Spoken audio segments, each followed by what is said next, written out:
Welcome back to the Saving Canada podcast. I'm your host, Bartholomew Crenshaw. With me, as always, is Jack Newsman. And Gavin McInnes is talking about the United States of America, of course. But we've got a whole bunch of numbers saying that Canada has turned. The left is dead. People don't like woke anymore. It's great news going in to 2024. This is our 2-year anniversary episode. Can you believe we made it this far, Jack? Here we are. We've made it. Things are looking great. I agree with Gavin. I think, maybe Canada's a little further behind the States. It is hard to gauge, but that's my feeling too. Yeah, absolutely. And, we've been tracking it for the whole 2 years. If we go back and we think about when we first started this show, a lot of people that have been with us the whole time, this is, some of our listeners have been with us right from the very beginning or from the Freedom Convoy. We still got a bunch of people listening to us that are now working with the Alberta Conservative Party and doing great work over there. So I hope they get good information out of us. But sometimes, like when we're doing episodes, when we're going over some of the news and stuff, the numbers, it's easy for people to think, oh, well, yeah, that's pretty obvious now. But like we're really tracking how we've come from a point where we thought our destruction was imminent 2 years ago. And we were in such a bad position, and virtually everybody thought that the left was going to win. And now, we've watched the systematic dismantling of them and destruction of their brand, like Gavin McInnes was saying, and like we've been saying for a year and a half probably about Trudeau. Well, actually, since the day of the great horse trampling incident, basically Trudeau has destroyed the brand of the Liberal Party. And now they're just absolutely crushed, right, Jack?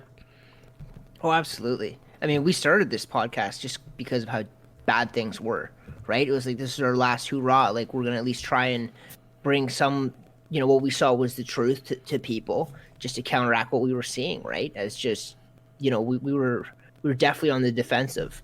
But no, we're miles past there. Things are looking good, like I said, and I don't know. I think these guys are collapsing. People see them. We got a hell of a show lined up here for you to just show further that these guys are falling apart. Their plans aren't working. People hate them.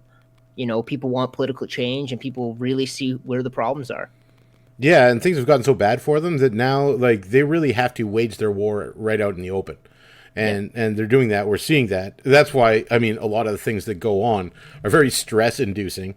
The stuff around Donald Trump getting knocked off some ballots, but we've got a bunch of great news about that not really working. And it's also like they're put into positions now where they can't count on elections. They can't count. They know that their media doesn't really sway people anymore, and nobody's listening to them. Only CBC is basically financially propped up anymore in Canada, while the other, like CTV, City, all those people are losing money hand over fist. The propaganda is not working, is the biggest part. Like, even the people in their day-to-day lives that you would think, oh, well, they don't pay attention to anything, so they're just going to keep voting Liberal or liking Trudeau or this or that. Even that's not happening anymore. So we got a True North News article by Quinn Patrick here. 69% of Canadians think Trudeau should resign before next federal election, says the poll. So 69%, well, that's already a good number, Jack. But keep in mind what they're saying. They're saying that he shouldn't even finish his term, right? So that's a huge number. Only 31% think he should even finish the term in Canada. Like, this is huge. The article goes on, nearly 7 in 10 Canadians believe Prime Minister Justin Trudeau should resign in 2024 before the next scheduled federal election in 2025, according to a new survey by Ipsos.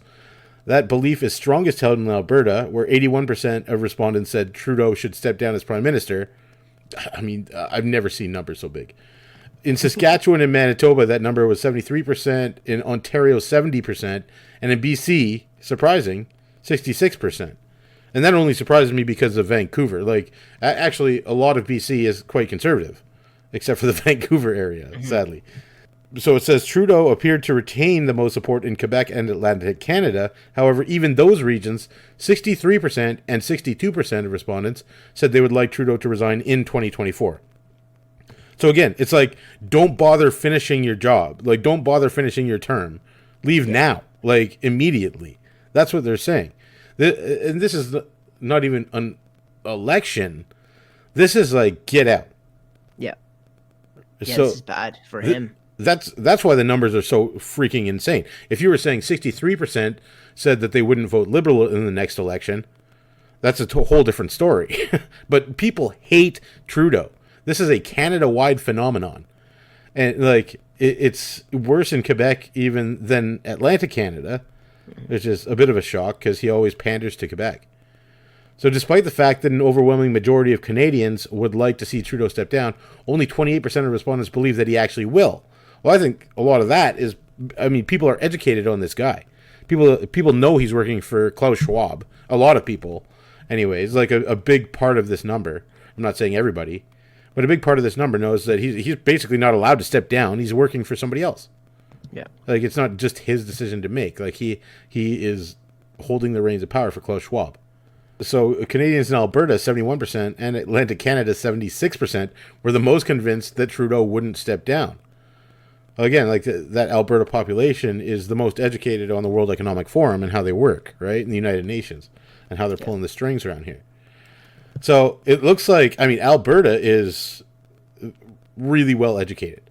You can tell this. Like, they are following the real politics of the situation.